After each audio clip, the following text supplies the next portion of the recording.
Hi, today I'm going to demonstrate how I create my cornflower watercolor. I started by using a masking pen to draw my images onto the watercolor paper. This is just a normal watercolor block. I believe it's a 300 weight. It does really well for light to medium washes and retains its shape really well.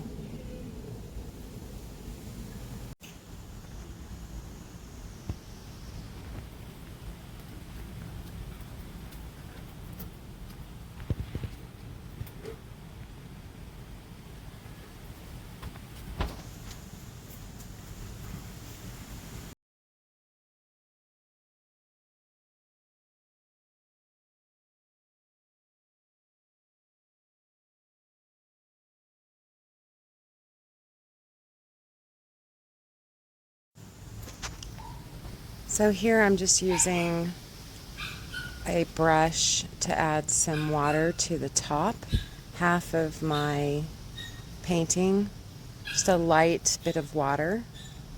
And then we're going to use a smaller brush and wet it and mix up some ultramarine blue and a little bit of rose to create a light bluish purple sky.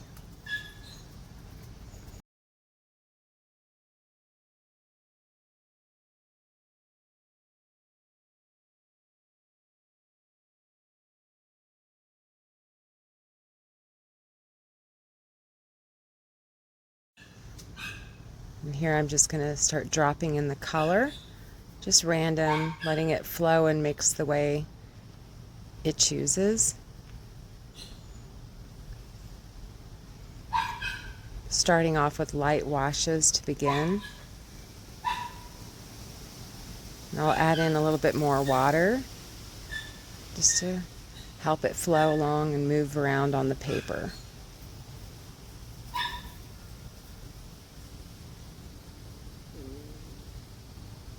Here I'm adding some straight ultramarine blue. I'm kind of moving it around and in and out with the purple I created.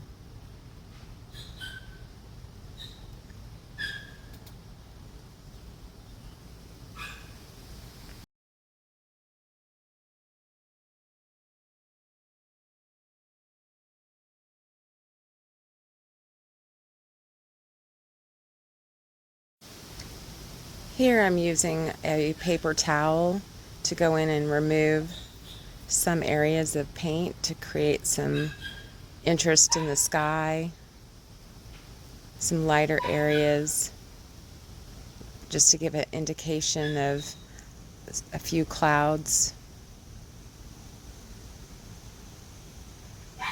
Now I'm adding in a little bit of straight lemon yellow, and I'll water that down and mix that into the top just to indicate a little bit of sunshine coming, and I'll dab some of it off.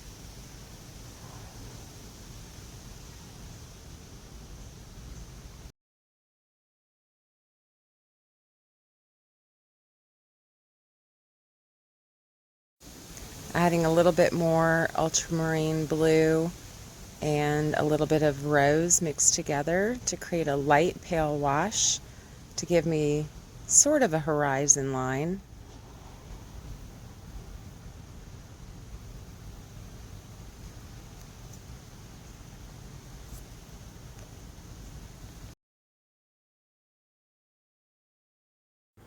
Okay, here I am just wetting the bottom of my paper.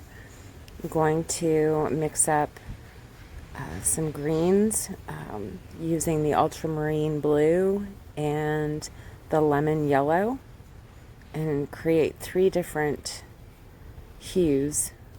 More of a sap green, which leans more towards the yellow, and a darker green, which is more of the blue, and then mid-tone. So here I'm just going to lay in some of the darker values where I want shadows to fall, where it to look like there's depth in the painting. Where the flowers sit down in the dirt, it's going to be a little darker. Up top, it's going to be a little bit lighter. Here I'm adding some of that sappy green that I talked about. This is just more yellow than it is the ultramarine blue. And tapping it in, just letting it kind of flow and mix the way that it wants to, not rushing it. Remember, watercolor dries lighter than what it actually is.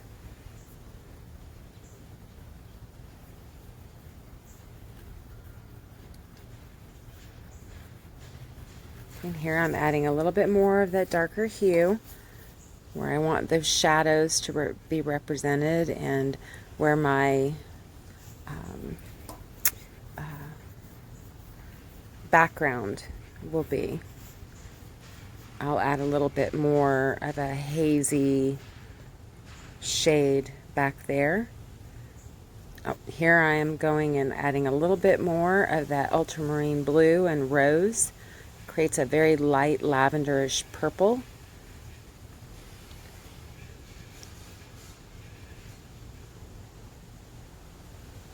Just want a little indication of interest up in the sky.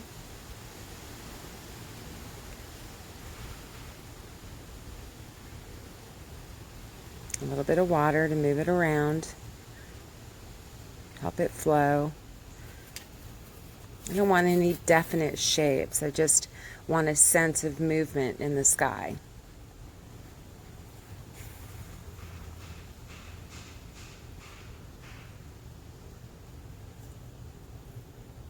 And here I'm going to go in and start kind of making some marks in the semi-wet paint at the bottom that will later reveal themselves and make it look like there are bushes and grasses off in the distance and the forefront.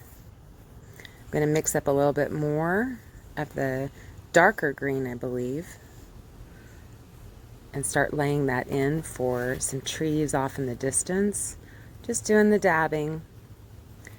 If you follow me at all, you know I'm more about the sense of something there and not so much as an actual object in the foreground. I'm just smoothing that out a little bit. Just want a hazy look to it. Nothing definite. This is a very soft, romantic feeling to the painting. I'm going to use a credit card, and I'm going to just make some marks onto the canvas to indicate twigs and grasses. Just be very careful not to scratch through to the bottom of the paper. This will, by scratching into the paper, it causes the paint to well into the scratch, so it makes it more defined and gives you a bit more sense of movement. It's a nice little trick for getting the feel of grasses and whatnot in your painting without really doing too much work to it. Okay. Now I'm adding a little bit of salt onto the slightly damp paper. If your paper is not damp at this point, just give it a little spritz like you see me doing here, and then the salt will activate and it kind of leaves these little textures. Give it a shot. I think you'll really like the effect that you get. And I put a little bit up in the sky too, just for the effect. And this is just regular sea salt, not iodized salt, but sea salt.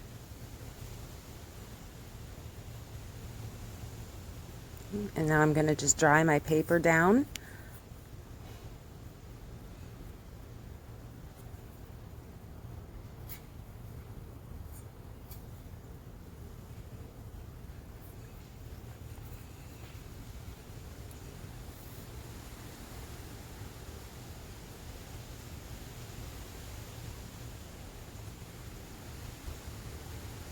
I'm just using it is a Conair hair dryer.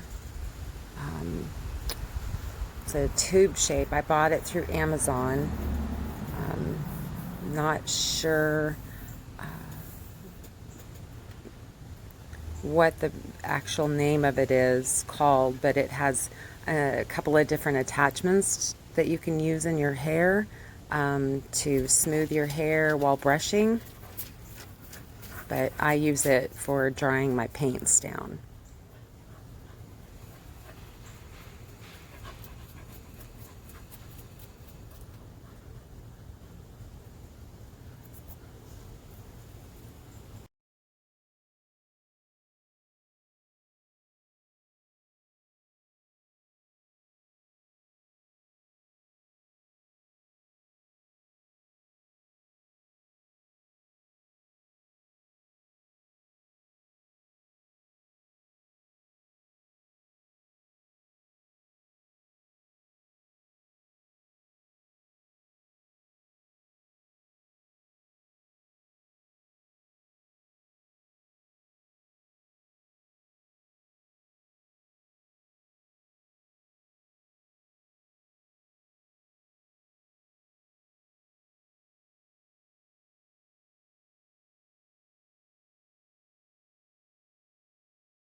Okay, here I'm just brushing off the salt gently.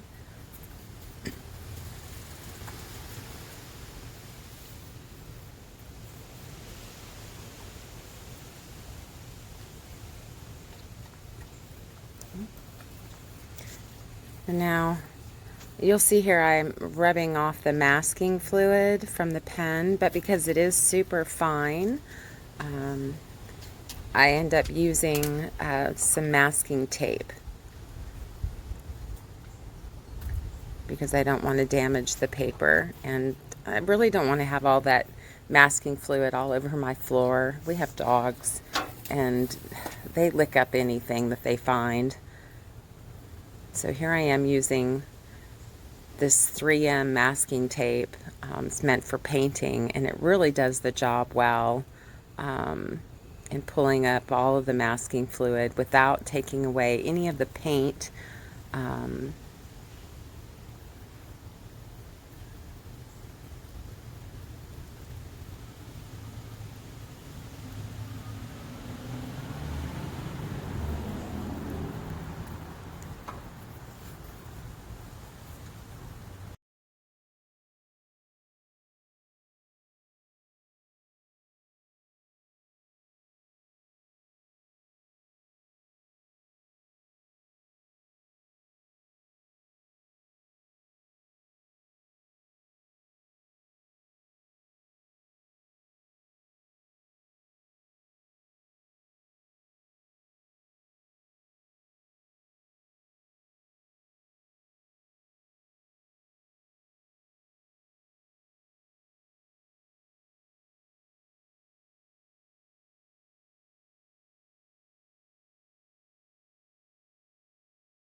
As you can see, the masking pen did a really good job of laying down very fine lines. The one I'm using is a 0.7 millimeter, I believe, and it's from PBO.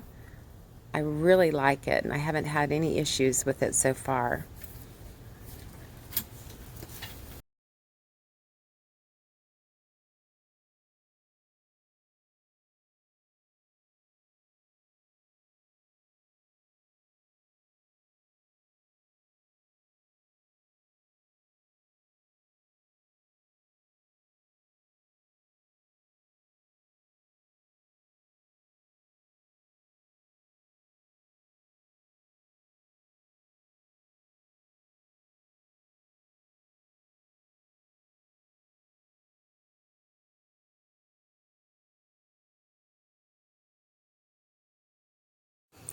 So here I think I'm starting to mix up three different tones of blue for the cornflowers, and I'm going to be using different amounts of ultramarine blue and the rose, and I'll work from a very light blue to almost a very dark purple. And I'm just making gentle little strokes here. I want these petals to be defined, but I also want some of that white left behind to be used as highlights. So whatever the canvas accepts as I'm stroking the paint on is what I let it do. I don't try to force the canvas to accept more or do more than it wants to, because that just makes for a frustrating painting experience, in my opinion.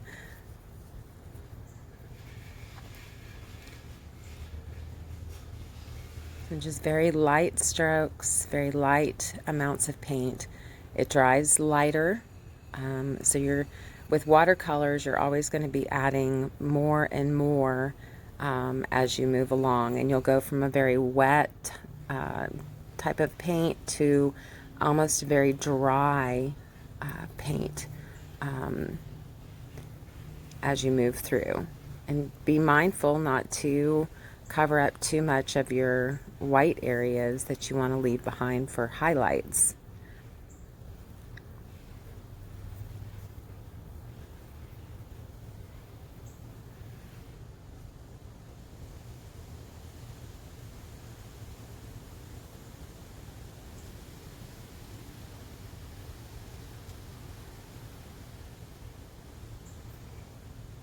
And always try to make your petals go in the direction that you want them to go. So if it's a curved piece that's curving to the left, you want to make sure that you position your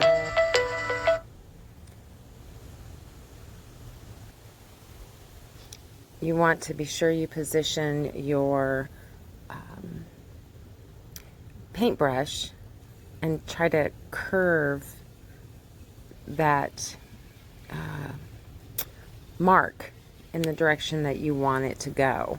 You'll see some of these are a little spiky because these are the underlying, the petals that are farther away from you. So they'll appear in the layers as you begin to paint it. So as you begin to get closer and closer to the front of your image, your markings will be more curved the way the flower would normally be seen. This just adds an illusion to the petal and gives it a more of a 3D effect, almost making it actually feel like you're there with the flower, like you're laying in that field having a picnic and enjoying the sunshine.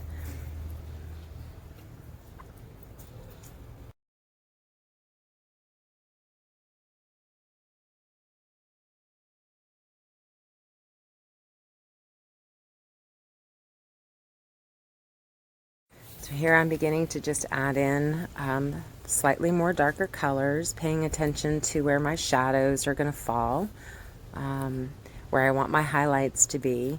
I'm constantly mindful of where highlights and shadows will play in the painting.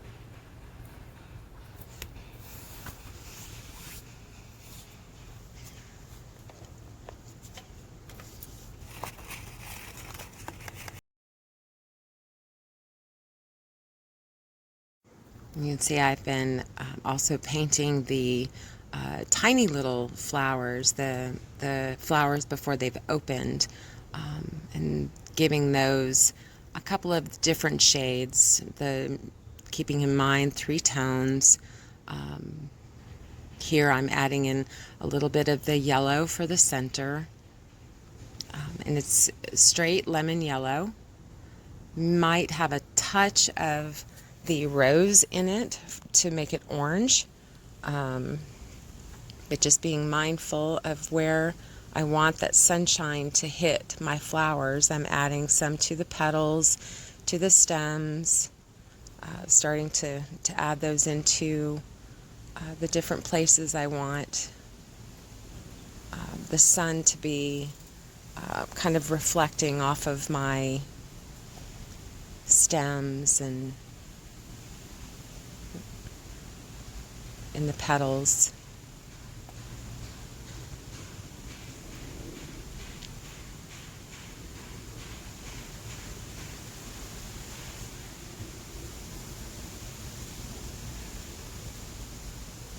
You notice I move around my painting. I don't just stay in one little area.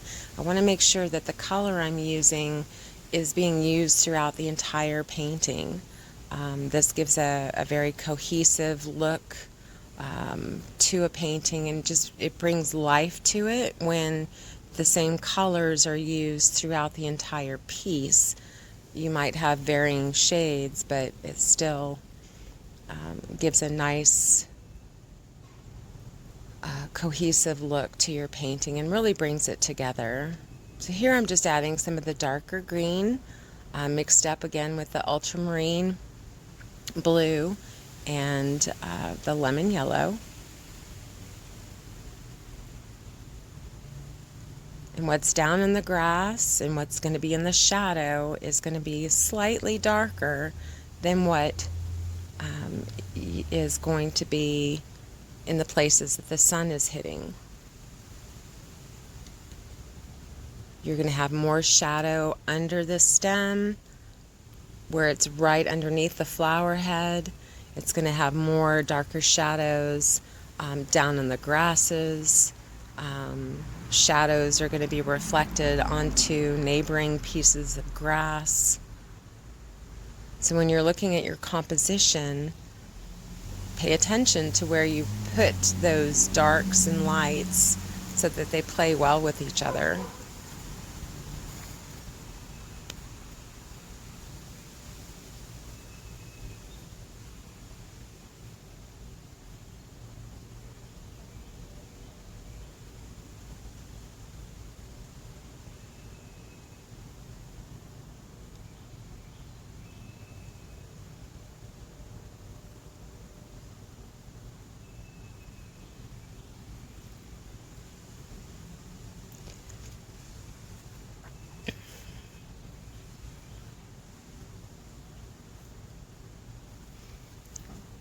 Right now I'm just focusing on some of the details in the grasses with the stems, letting the flower petals dry so I can come back in and add yet another layer.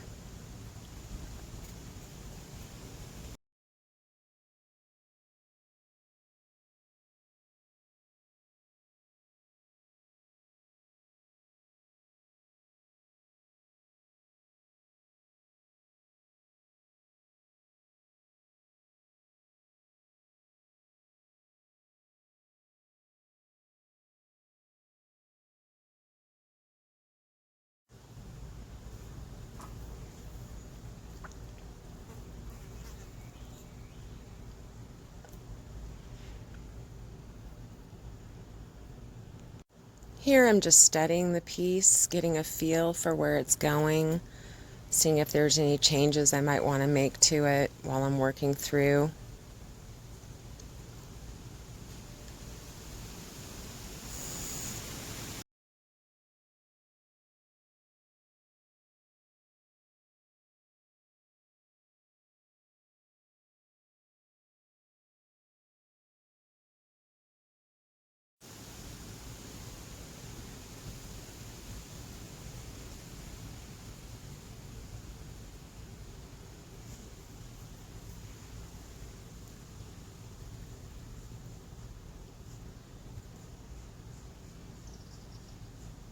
Now I'm going to go and focus on the stems of the main flowers because I really want those to pop against that bluish purple sky.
Okay, now here I'm going in and I'm adding some darker pieces.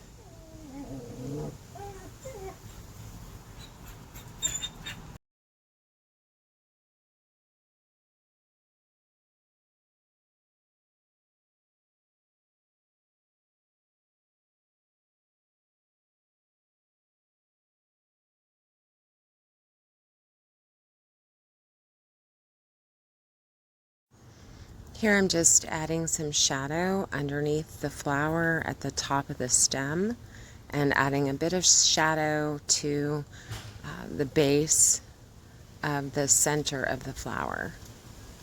And of course, working in the darker pieces and the lighter places along the stems.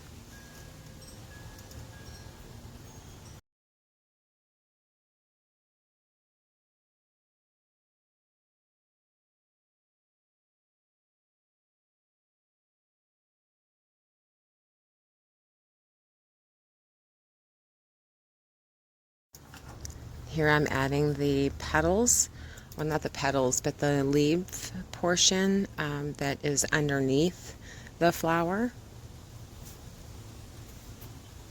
Just a little bit of that sappy green, and I'll come back and touch it with a little bit more of a darker green. Doing the same to all of the flower heads that haven't opened.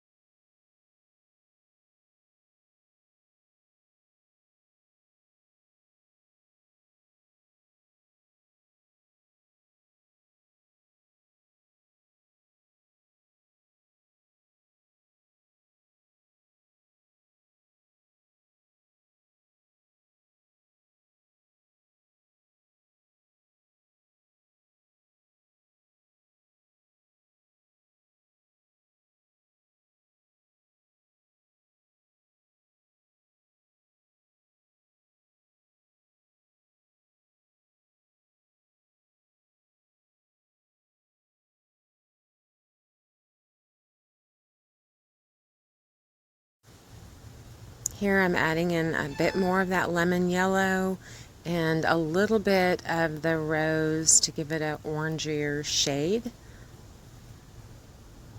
I really want those flower centers to pop.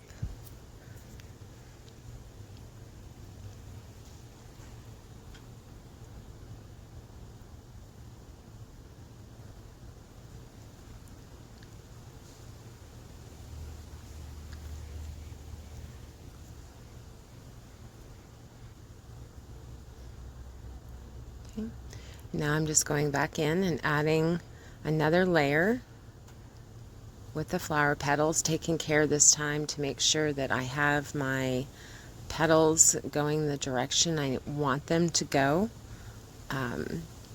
If you're looking at a flower head from the front, the way to give it perspective is to make sure that the flower petals that are nearest to you are shorter than the ones that are furthest from you.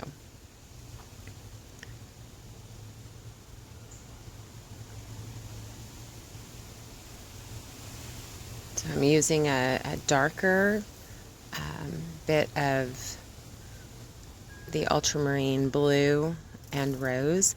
That one flower, it was just a little too dark where I didn't want it to be dark, so I just used my paper towel to wipe some of it, well, to dab some of it off. So here you'll see I'm starting to add in some more of my shadow, my mid-tone, making sure I use longer strokes for the ones that are furthest away, not losing my whites that I want to keep for highlight.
I'm just starting here to build up this main flower in the center.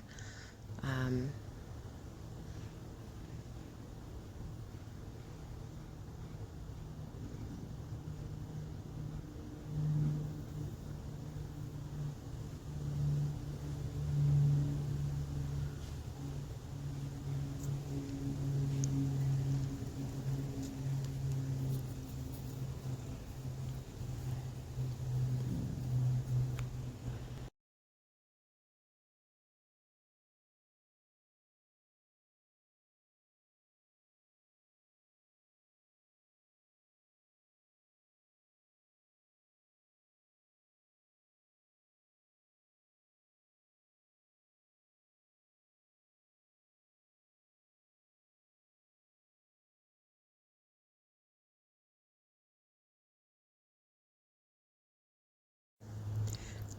I know I turn my paper quite a bit to gain access to different parts of the painting, and I apologize for that.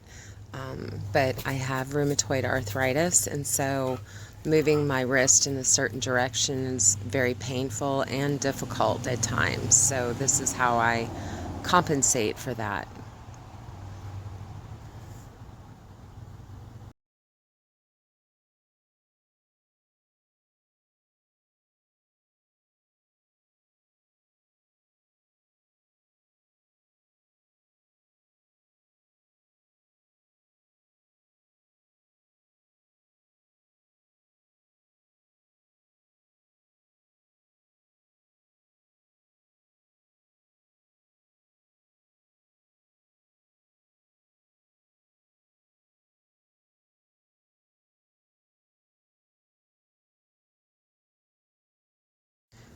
So on this flower here, because it's the underside is facing us, where the center of the flower is facing away. So we're going to make those flower petals in the front a bit longer and just have a few of the flower petals that you would see on the back side showing by making those smaller. They'll also be slightly darker.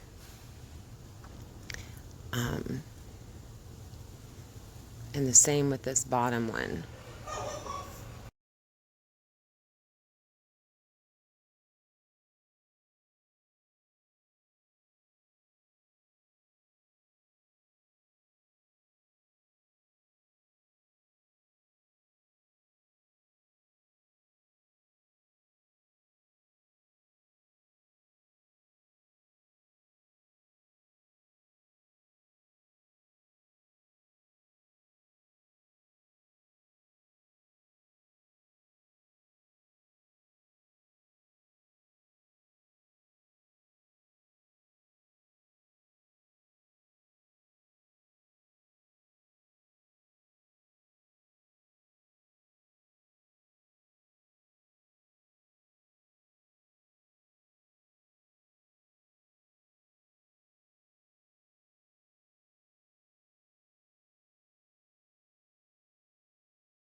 At this point, I'm using a straight up ultramarine blue on these flowers for the darkest parts of the flower.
As you can see, it's really starting to come together and really popping off the page. These flowers are so pretty in real life, and just very delicate and gentle.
The main thing is to be careful not to overwork your flowers, not to put in so much that you begin to lose the perspective or lose the shape of your flower.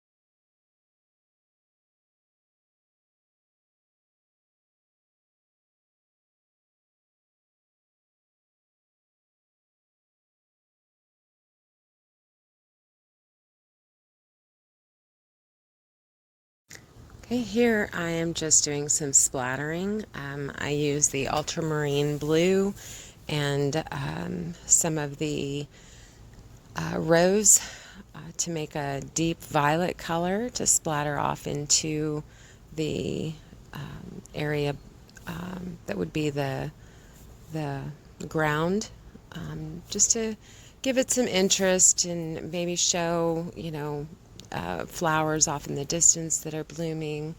I had dropped in a little bit of that same color in the top flower, and it was just too much, I thought. So I'm removing it by just soaking it up into my brush and wiping my brush off. And then I'll go back in here, and I think I'm adding in a little bit more of that orange. I want to go ahead and make that cone in the center of the flower a little bit bigger.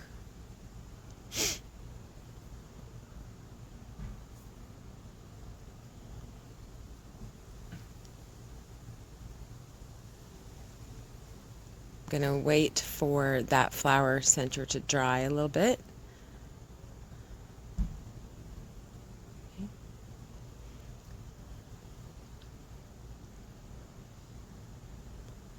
Adding a little touch of yellow to the flower heads.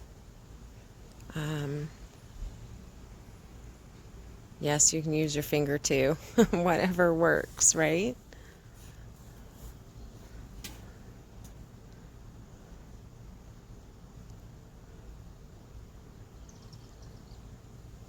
I should mention too, because we're using a lot of blues and greens, you want to change out your water quite frequently to keep it from getting murky and muddy and making your paint or your painting turn muddy.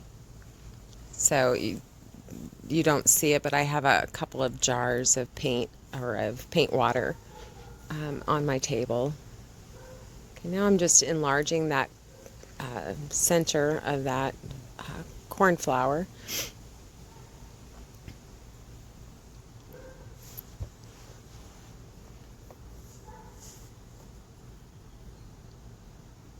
Just adding some additional details. I want that to kind of pop and sparkle a little bit more than what it was. I think I accidentally picked up some blue in that and caused it to turn a little green. I'm adding a bit of yellow into my petals, and I'll wash that down here in a moment by just adding a little bit of water to it and then making it fade off into the painting, so it looks like there's sunshine.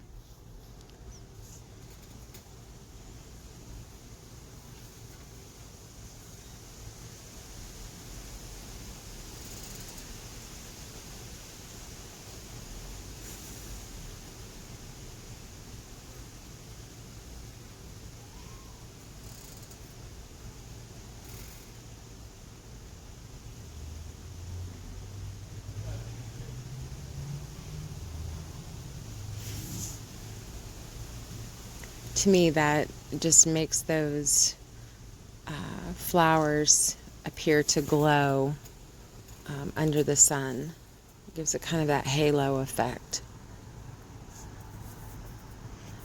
Not necessary for every painting, and certainly not this one, but it's just something that I like to do. I think that cool color against a warm color just really makes the flowers pop from the sky.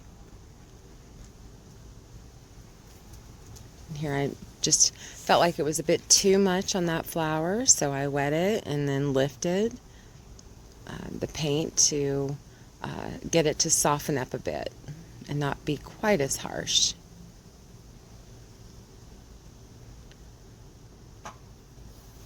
I had one little seed head over here that I somehow missed when I was doing the overall painting, so I needed to go in and paint that real fast.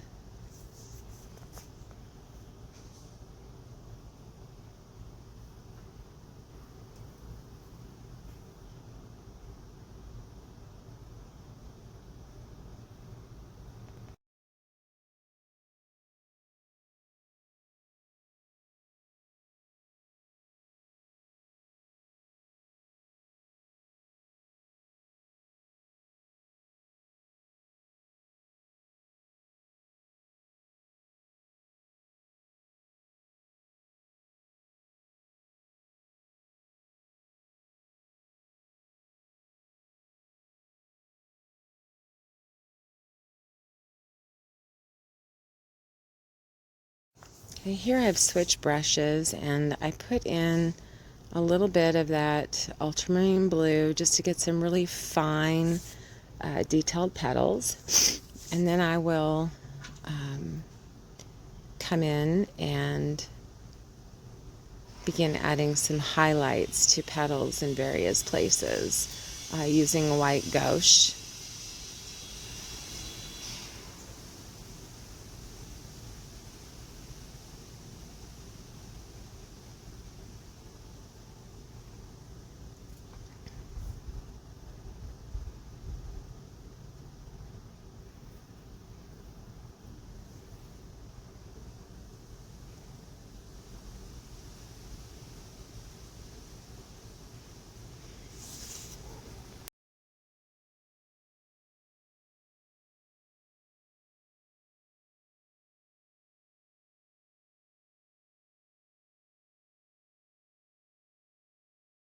Just adding in those very fine, fine petals with the smaller brush. And this is more of a dry brush. The paint is damp, but it's like not sopping wet. My brush is almost completely dry.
Here I decided to add a few little flower petals popping up out of the seed heads, just to give them a bit more interest.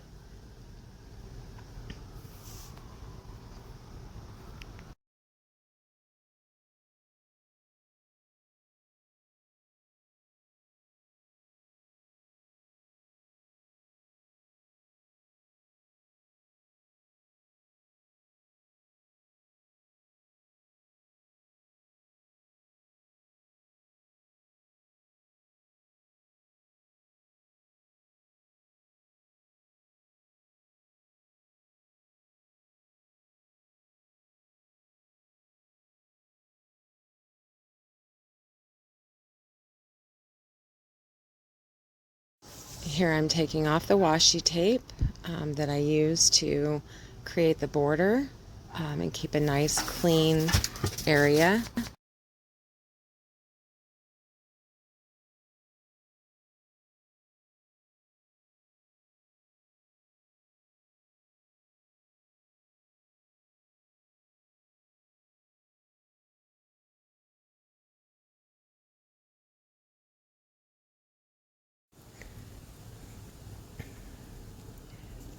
So when removing, you really don't want to use your finger.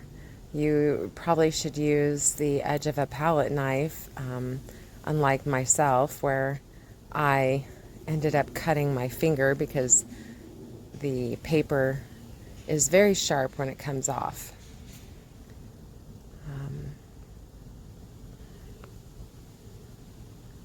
At this point I'm looking at it, and this is where I'm telling you I add the gouache watercolor. It's just a white opaque type watercolor paint, and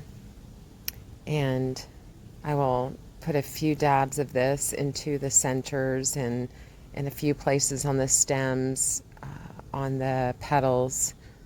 Um,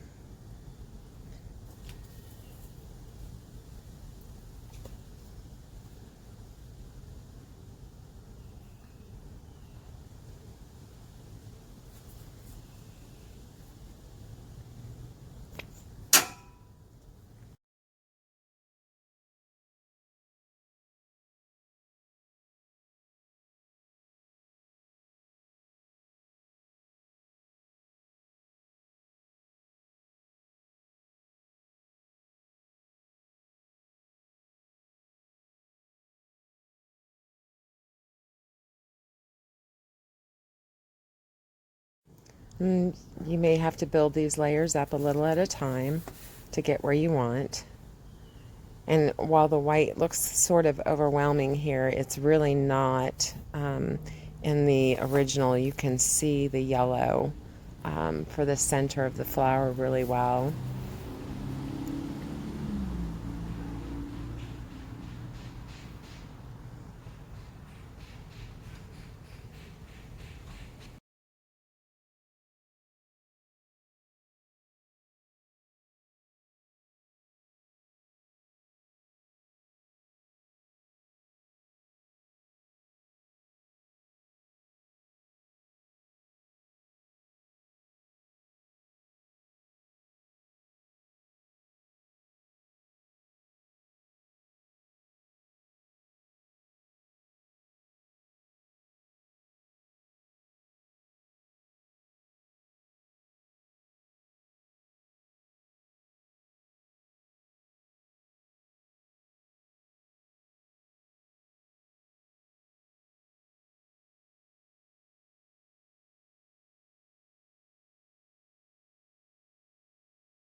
I'll sign it, and it is ready to go to its new home.